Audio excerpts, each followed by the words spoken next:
আমরা যতদিন জীবিত থাকবো পুরনোকে পিছিয়ে ফেলে আমরা সামনে চলে যেতে চাইবো। তাই তো সেই হিসেব করেই আজকে বাংলা ক্যালেন্ডারের নতুন দিন পয়লা বৈশাখ। এসো হে বৈশাখ, এসো হেসো। বৈশাখের নতুন দিনের অর্থাৎ বাংলা বছরের প্রথম দিনের শুভেচ্ছা জানিয়ে আমরা শুরু করছি পবিত্র মাহে রমজান উপলক্ষে নাগরিক টেলিভিশনের ঐতিহ্যবাহী রান্নার রেসিপি নিয়ে দারুণ অনুষ্ঠান, নিয়মিত অনুষ্ঠান, যেটা প্রতিদিন বিকেল 5টায় আমরা চলে আসি নাগরিক টিভির পর্দায়। আরএফএল গ্যাস স্টোভস নিবেদিত রান্নায় ঐতিহ্য। আজকে বুঝতেই পারছেন যেহেতু পয়লা বৈশাখ বাঙালির একটা আনন্দের দিন, তাই আমরা বাঙালির এই বৈশাখ কেন্দ্রিক একটা রেসিপি রাখার চেষ্টা করব। তাই অনুষ্ঠানের শুরুতে আমি আমন্ত্রণ জানাচ্ছি আমাদের আজকের রন্ধনশিল্পী সুলতানা আপুকে। শুভ নববর্ষ। শুভ নববর্ষ। কেমন আছো? আলহামদুলিল্লাহ, তুমি ভালো আছো? আমি তো ভালো থাকি, সবাইকে ভালো রাখি মাশাআল্লাহ। আজকে যেহেতু পয়লা বৈশাখ এবং রমজান, তো দুটোর সমন্বয়ে কি করলে ভালো হয় যেটা ইফতার আসলে আমরা খেতে পারবো? বৈশাখ বলতে তো আমরা বুঝি যেটা আমাদের পান্তা ভাত, ইলিশ মাছ। তো যেহেতু এখন রমজান, পান্তা ভাতটা চলছে না, তো আমি ওই ইলিশ দিয়ে একটা খিচুড়ি রান্না করব। ওটা নারকেল দুধে করব। তো নারকেল দুধে ইলিশ খিচুড়ি, খুব সুন্দর নামটা এবং আপনারা নিশ্চয়ই পছন্দ করবেন রেসিপি। তবে চলুন, আমাদের তারক অতিথি হিসেবে আজকে কে আছেন, আমি যাকে পছন্দ করি, আপনারা যাকে পছন্দ করেন এবং যার অভিনয় গুণে আমরা সবাই মুগ্ধ, টেলিভিশন স্ক্রিনে যাকে দেখলে আমাদের মন ভালো হয়ে যায়, ন্যাশনাল অ্যাওয়ার্ড প্রাপ্ত অভিনেত্রী, অনেক গুণে গুণান্বিত রুনা খান। শুভ নববর্ষ। কেমন আছো তুমি? শুভ নববর্ষ। আমি খুব ভালো আছি, তোমরা কেমন আছো? আমরা তো ভালো আছি। যা বলছিলাম, দর্শক দেখলেই মন ভালো হয়ে যায়, দেখো আমাদের মন ভালো হয়ে গেছে। তো আজকে নববর্ষে তো অনেক ব্যস্ত ছিলে তুমি, তারপরে সময় দিয়েছো। আমরা এখন ইলিশের একটা আইটেম করবো। আপু চলো শুরু করে দিই আমরা। হ্যাঁ, শুরু করে দেই। প্রথমেই আরএফএল গ্যাস স্টোভের আমরা রান্নাটা শুরু করতে চাইছি। চুলাটা অন করে দাও। ওকে। অটো ইগনিশনটা আমার ভালো লাগে, জানো 50,000 বার তুমি অটো ইগনিশন করতে পারবা, এটা গ্যারান্টি। বাহ। 10 বছরের ওয়ারেন্টি। বাহ। আরো আছে অটো ব্রাশ সিস্টেম, আগুন চারিদিকে সমানভাবে তাপ ছড়ায়। আচ্ছা চলো তাহলে শুরুতে আমরা, মোটামুটি গরম হয়ে গেছে ফ্রাই প্যানটা। আমাকে সরষের তেলে আমি রান্না করব এটা। আচ্ছা ওকে, তাহলে কতটুকু দিব বলো? দাও তুমি কোয়ার্টার কাপের মতো। ওকে, হয়েছে। তেল গরম হলে আমরা এখানে পেঁয়াজ কুচি দিবে। হ্যাঁ, তেল গরম হয়েছে। তো রুনাপু, ঈদ সামনে, রোজায় প্রচন্ড ব্যস্ততা তোমার, টেলিভিশন খুললেই শুধু রুনা রুনা রুনা। তো কেমন কাটছে তোমার বলো? না এত ব্যস্ততা আসলে না, আমি খুব কম কাজ করি কিন্তু।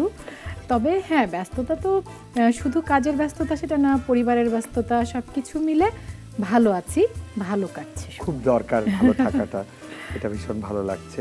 তো ঈদে তোমার কি পাচ্ছি, কিছু পাচ্ছি? আচ্ছা হ্যাঁ, ঈদের কয়েকটা কাজ করেছি, এর মধ্যেই আরও দু একটা কাজ করবার কথা আছে, কারণ আমাদের সময় আছে এখনো। আর এই তো, আর ঈদের আগে এখন যেটা হয় কি, কিন্তু আমার মেয়ে ছোট, তুমি জানো, আমার কাছে না এখন ওই আমি নিজে ছোটবেলায় ঈদটা যেমন উপভোগ করতাম, মাঝখানের একটা সময় ছিল যে আচ্ছা ঈদ ঠিক আছে, কিন্তু এখন আবার আমার মেয়ের মানে আনন্দটা আমাকে অনেক বেশি প্রভাবিত করে। হ্যাঁ, মানে ওর জন্য কেনাকাটা, নতুন কাপড়, সবকিছু আনন্দের ভাবনায় ও আগে। হ্যাঁ হ্যাঁ, সেটা আমার ধারণা সব মায়েদেরই হয়, যে ফিলিংসগুলি এভাবেই একই রকম, আমার একই রকম। তো যেটা হয় যে রাজেশ্বরীর জন্য কেনাকাটা বা সবকিছু আসলে রাজেশ্বরীকে ঘিরে, তো তখন যেটা হয় যে ওর ঈদের মানে আনন্দটা আমাকে অনেক আগে থেকেই ভাবতে হয়, প্ল্যান করতে হয়। গোটা দিচ্ছ, আস্ত গোটা।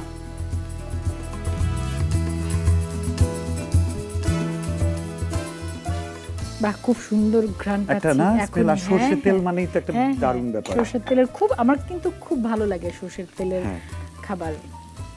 এবার আমরা আমাদের বাটা মশলাগুলো দিয়ে দিব। আচ্ছা, আমি দিচ্ছি এখানে আদা বাটা 1 চামচের মতো, আদা রসুন পেঁয়াজ, হ্যাঁ, পেঁয়াজ বাটা। পেঁয়াজ বাটাটা একদম ফ্রেশ, অনেক পেঁয়াজ বেটে রাখলে কিছুক্ষণ পর লাল হয়ে যায়। এবার আমরা একটু পানি দিব এখানে। আচ্ছা, বলে দিও কতটুকু? অল্প একটু পানি, মশলাটুকু কষাতে যাতে না পোড়া লেগে যায়। হ্যাঁ, এবার আমরা এখানে আমাদের যে গুঁড়ো মশলাগুলো আছে সেগুলো দিয়ে দিব। ধনিয়া গুঁড়ো দিলাম আমি, অল্প একটু হলুদ দিলাম, 1 চামচ মরিচ গুঁড়ো দিলাম। হ্যাঁ, একটু ঝাল ঝালই করব এটা। মানে ট্র্যাডিশনালি এটা ঝাল ঝাল হয়। হ্যাঁ, একটু রুনা আপু ঝাল কম খায় বুঝে গেছি। আমি ঝাল কম খাই বলতে ওই যে কিন্তু আবার আমার মেয়ের কথা চলে আসবে। হ্যাঁ, যেহেতু আমার মেয়ে ঝাল বেশি খেতে পারে না, আমি যে কোনো রান্নার মধ্যেই চেষ্টা করি একটু ঝাল কম কম করে দিতে। আচ্ছা, আর ওই যে লবণ দিয়ে দিই। তুই যেটা বললি তোর বাসায় 2 জন, আমরা বাসায় 3 জন। 3 জন মানুষের জন্য রান্না, আর রাজেশ্বরীর জন্য যেহেতু আলাদা রান্না হয় না একই সাথে, তো সবকিছুই আমি একটু ঝাল। তোমরা অভ্যাস করে নিয়েছো ঝালটা কম দাও যাতে ও কমফর্টটা পায়। তো আমাদের মশলাটা যখন কষানো হয়ে যাবে তখন আমরা এটাতে আমাদের এই যে ইলিশ মাছগুলো দিয়ে দেব। ইলিশ মাছ হতে তো সময় বেশি লাগে না। দেখো কালারটা কি সুন্দর চলে এসেছে। এবার আমি অল্প একটু পানি দেব এখানে। আচ্ছা, রুনা আপু কখনো বাড়িতে করেছো খিচুড়িটা? আমি আসলে ঠিক এটা করিনি, এটা আপু বলছিলেন যে একটা এলাকার ঐতিহ্যবাহী বাগেরহাটের। হ্যাঁ, তো ঠিক এই রেসিপিটা না, যেমন নারকেল দুধে আমি কখনো করিনি, তবে ইলিশ পোলাও, ইলিশ খিচুড়ি তো ইলিশ পোলাও খুব ফেভারিট। মোটামুটি ইলিশ মাছটা কিন্তু দ্রুত হয়ে যায়। হ্যাঁ, ইলিশ মাছ খুব দ্রুত হয়ে যায়। অনেকে ইলিশ এবং চিংড়ি হতে একদম সময় লাগে না, চুলায় দিলাম আর নামালাম, হয়ে গেল। রংটাও খুব সুন্দর, দেখো কালারটা কত সুন্দর লাগছে। আর এই খিচুড়ির বেলাতে আমরা ইলিশটাকে মানে পুরোটা হবে না, একদম নরম করে ফেলবো না, একটু শক্ত রেখেই নামাবো, কারণ আমি এটা আবার খিচুড়ির সাথে যাবে, আবার ওই তো খিচুড়ির ভাপেই ওটা খিচুড়ির ভাপে এটা হয়ে যাবে। অনেকে এটা করার সময় ইলিশটা ভেজে নেয়, হালকা ভেজে নেয়। হ্যাঁ, ওটা না ভেঙে যায় যেন, ওই জন্য ভেজে নেয়। তোমার প্রিয় খাবার কি? সব খাবার আমার প্রিয়, বাট ইদানিং মনে হচ্ছে খুব কন্ট্রোল করছো। না না, কি বলিস, কিন্তু আমি খেতে ভীষণ ভালোবাসি এবং আমি সব রকমের বাঙালি খাবার আমার প্রিয়। ভাতে মাছে বাঙালির সর্বোৎকৃষ্ট উদাহরণ হচ্ছি আমি। ভাত দিয়ে আরাম করে লেবু চটকে একটু কাঁচামরিচ দিয়ে মাছ মাংস নিয়ে মেখে খাবো। হ্যাঁ, আমি হচ্ছি সেই মানুষ। কতটুকু চাল দিয়েছো তুমি? এখানে 1.5 কাপের মতো চাল আছে। আচ্ছা, আগে ভিজিয়ে রেখেছো? হ্যাঁ, জলদি সিদ্ধ হবে আর ঝরঝরা থাকে। হ্যাঁ, মাছটা উঠিয়ে নিলাম, উঠিয়ে যেই মশলাটা আমার আছে ওটার মধ্যে আমি দিয়ে দিলাম। আর আমি এখানে 1/2 কাপের মতো ডাল দিব, কিন্তু 1/4 কাপ দিব মুগ ডাল, 1/4 কাপ দিব আমি মসুর। আচ্ছা, দুটো আবার 1/2 কাপ দিয়ে দিবেন, তাহলে খিচুড়ির বদলে ডাল খেতে হবে না? না, দুটো মিলিয়ে দিব আমি। এটা কিন্তু আমি সব সময় করি, আমি যখনই খিচুড়ি রান্না করি তখন আমি মুগ ডাল মসুর ডাল দুটো মিলিয়ে দাও। হ্যাঁ, দিয়ে ওটাতে খিচুড়িটা আরো টেস্টি হয়।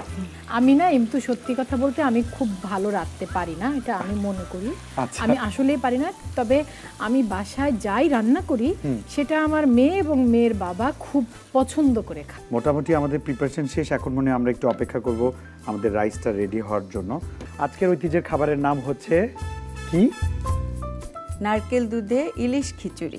নারকেল দুধে ইলিশ খিচুড়ি, বাগেরহাটের ঐতিহ্যবাহী রান্না। বাহ, দেখো হয়ে গেছে খুব দ্রুত। পানিটা একটু টেনে এলো। এখন আমরা আমাদের ইলিশটা দিয়ে দিব এখানে, যেটা আমরা রান্না করে রেখেছি। আচ্ছা, হাফ ডান করে রেখেছিলাম, যেটা আগে একটু কষিয়ে রাখা হয়েছে। যেটা কি যে ভালো ঘ্রাণ পাওয়া যাচ্ছে আপা, আমার এখনই জিভে জল চলে আসছে। একটু পরে আজান দিবে, আমরা একসাথে খাবো। হ্যাঁ, অবশ্যই। আসলে একটা লোভনীয় খাবার এটা। ইলিশটা দিব আর উপরে আমরা একটু বেরেস্তা ছড়িয়ে দিব। এবার উপরে আমরা আবার একটু ঢাকা দিয়ে দিব আমাদের। এরপর যখন তুমি কাঁচামরিচ দিবে তখন তো যা লাগবে না খাবারটা, কাঁচামরিচে আলাদা একটা ফ্লেভার থাকে না? হ্যাঁ, সুন্দর। ঝালটা খুব বাড়াবে না, কিন্তু তোমাকে দারুণ একটা টেস্ট দিবে। এবার আমরা আমাদের সেই নারকেল দুধটা ছড়িয়ে দিব। পোলাওটা আমাদের কিন্তু পুরো হয়নি, অর্ধেক হয়েছে, বাকিটা আমাদের এখন এই দুধে হয়ে যাবে। আচ্ছা, ঢাকনা দিয়ে দিব, তাই তো? এবার আমরা 1-2 মিনিট একটু জালটা বাড়িয়ে দিব, তারপর কমিয়ে আবার একটু দমে থাকবে। ওকে, আমার মনে হয় অলমোস্ট ডান।